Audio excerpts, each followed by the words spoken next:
వికారాబాద్ జిల్లా పరిగిలో బీసీలకు 42% రిజర్వేషన్ కోసం ఏర్పాటు చేసిన బంద్ కార్యక్రమం నేడు విజయవంతమైంది. బీసీ నాయకులు మరియు రాజకీయ పార్టీల నాయకులు ఈ సందర్భంగా మాట్లాడారు. బీసీ రిజర్వేషన్ సాధించేంత వరకు పార్టీలకు అతీతంగా ప్రతి ఒక్కరూ నిరంతరం పోరాడాలని, ఏమాత్రం తగ్గేదే లేదని నాయకులు స్పష్టం చేశారు. ఇది నీకోసం జరిగే పోరాటం కాబట్టి నీవే పాల్గొనకపోతే నష్టపోయేది నీవే అని నాయకులు ప్రజలకు రాజ్యాంగపరమైన హక్కులను సాధించుకోవాలని కోరారు.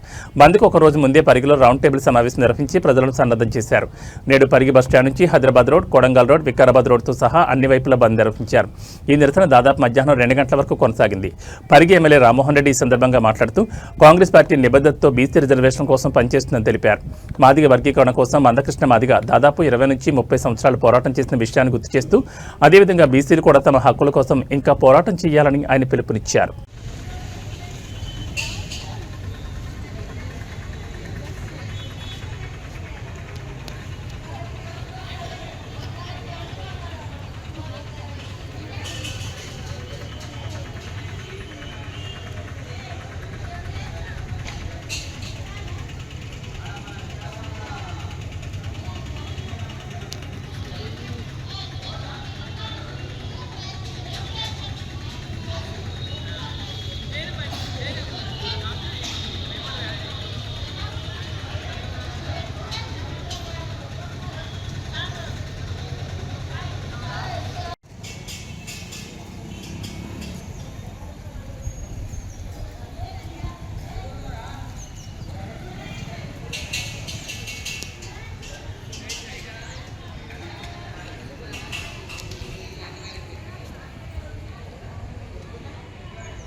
ఆనాడు మండలం ఏదైతే మనం ఇస్తున్నామో అదేవిధంగా ఇప్పుడు కూడా తీసుకున్న 42% రిజర్వేషన్కు మేము పోరాటంలో ముందుంటామని చెప్పి కోరుకుంటూ నాకు అవకాశం ఇచ్చిన మిత్రులకు పేరు పేరున ఉద్యమాన్ని వందనం తెలుసుకోవాల్సిన వాస్తవంగా మిత్రులారా, ఇదన్నిటికీ ఇప్పుడు బీసీ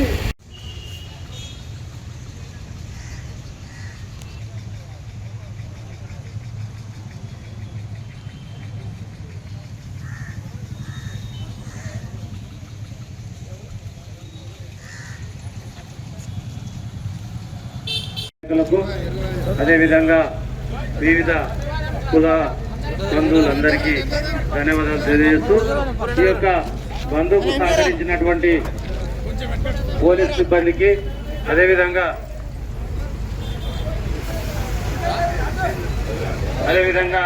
మీడియా మిత్రులకు అందరికీ పేరు పేరున మా యొక్క బీసీజేఎస్ తరఫున ధన్యవాదాలు తెలియజేస్తాను.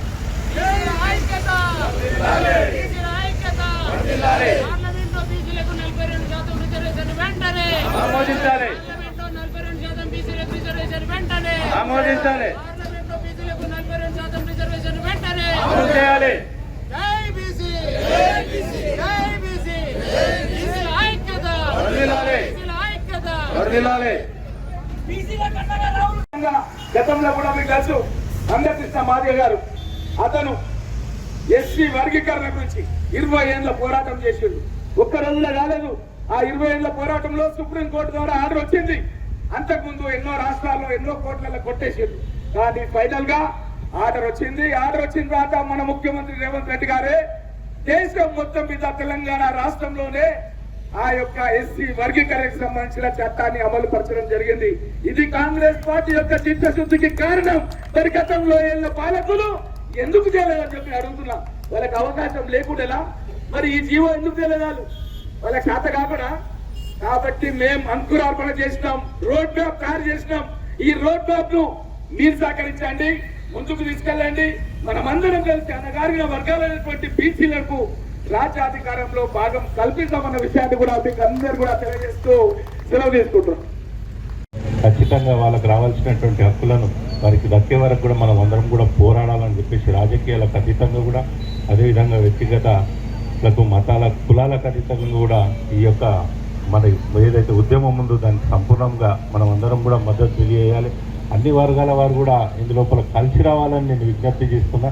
మరి ఈరోజు వాస్తవం కూడా మరి ఈడబ్ల్యూఎస్ విషయం లోపల కూడా ఎవరు కూడా ఆబ్జెక్షన్ చేయకుండా మరి ఏదైతే ధనిక వర్గాలు ఉన్నటువంటి బీదలకు కూడా న్యాయం జరగాలని చెప్పేసి ఒక చట్టం తెచ్చినప్పుడు అందరూ కూడా సహాయ సహకారాలు అందించారు. మరి వారి యొక్క సహాయ సహకారాలు ఎవరు కూడా దాని గురించి మాట్లాడకుండా వ్యతిరేకం చేయనప్పుడే ఆ యొక్క పార్లమెంట్ లోపల బిల్లు పాస్ అయ్యి అందరూ కూడా న్యాయం జరుగుతున్నటువంటి విషయాన్ని అందరం కూడా అందులోపల లాభపడుతున్నటువంటి వర్గాల వారు అందరూ కూడా దాన్ని హర్షించి మరి వారికి కూడా ఈ రోజు మనం అందరం కూడా మద్దతు తెలపాల్సినటువంటి అవసరం ఉందని చెప్పేసి ఈ వేదిక ద్వారాన్ని అందరినీ కూడా విజ్ఞప్తి చేసుకుంటూ రాబోయే రోజుల్లో కూడా ఖచ్చితమైనటువంటి న్యాయమైనటువంటి కోరిక ఉంది కాబట్టి వేరే వారు కూడా ఎవరు కూడా అన్నేదా భావించకుండా మరి ఒకరి సహాయకారం ఒకరికి అవసరం ఉంటుంది కాబట్టి ఖచ్చితంగా ఒకరు అవసరం వచ్చినప్పుడు మనం కూడా వారికి అండగా ఉన్న రోజు మరి రేపు భవిష్యత్తు లోపల కూడా ఏదైనా పాల పంచాయతీ వచ్చినప్పుడు కూడా వాళ్ళందరూ కూడా మనతో కలిసి వచ్చేటువంటి అవకాశం ఉంటుంది. దాన్ని మనం కూడా ఎవరు కూడా మరి వేరేలాగా ఆలోచన చేసి దాన్ని ఎవరు కూడా చెడగొట్టకూడదు అని చెప్పేసి ఈ వేదిక ద్వారా మరి కలిసి రాని వర్గాలందరినీ కూడా నేను వేదిక ద్వారా విజ్ఞప్తి చేస్తున్నా. ఖచ్చితంగా ఈ కార్యక్రమం న్యాయమైనటువంటి కార్యక్రమం.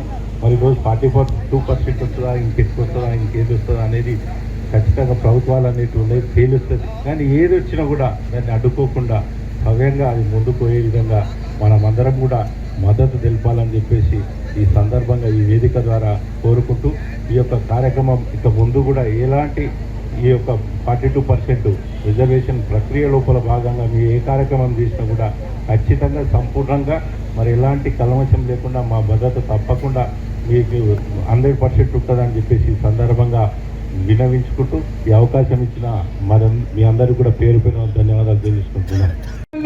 ఎలాంటి ప్రాతినిధ్యం లేకుండా ఇప్పటి వరకు ఈ ప్రభుత్వాలు చేస్తూనే ఉన్నాయి. దానికోసము మన కాంగ్రెస్ పార్టీ కామారెడ్డిలో 42% బీసీ రిజర్వేషన్ డిక్లేర్ చేసింది. దానికోసము ఇప్పుడు అసెంబ్లీలో తీర్మానం చేసి అక్కడ పార్లమెంట్ పంపడం జరిగింది. మరి ఇక్కడ టీఆర్ఎస్ బీజేపీ అన్ని రాజకీయ పార్టీలు ఉన్నాయి, అన్ని సంఘాలు ఉన్నాయి. ఇంతమంది ఆమోదం తెలిపినప్పుడు మరి పార్లమెంట్లో బిల్లు ఎందుకు ఆగింది? ఈ యొక్క పార్లమెంట్లో చట్టం చేసి దాన్ని సవరించి ఈ 42% ఖచ్చితంగా ఇచ్చే అవకాశం ఉంది. మనకు తమిళనాడులో ఏ విధంగా అయితే 9వ షెడ్యూల్లో పార్లమెంట్లో చట్టం చేసి భారత రాజ్యాంగం సవరించి ఎట్లా చట్టం చేసి దాన్ని చేసిండ్రో అదేవిధంగా ఈరోజు కూడా పార్లమెంటులో ప్రత్యేక చట్టం తీసుకొచ్చి దాన్ని ఆమోదించి ఖచ్చితంగా 42% ఈ యొక్క బీసీలకు ఇవ్వాలని చెప్పి ఈ యొక్క బీసీఎస్సీ జాకు మన వ్యవస్థాపకులు డాక్టర్ విశారద మహారాజు గారు చాలా రోజుల నుంచి మనకు చెప్తా ఉన్నాడు. కాబట్టి ఈ యొక్క బందే కాదు, అది సాధించే వరకు మన బీసీలకు అందరికీ ఈ యొక్క సంఘం తరఫున మేము ఎక్కడికైనా వచ్చి పోరాటం చేస్తామని తెలియజేస్తూ ఈ అవకాశం ఇచ్చిన అందరికీ మరొకసారి జై భీమ్ తెలియజేస్తూ ముగిస్తున్నా.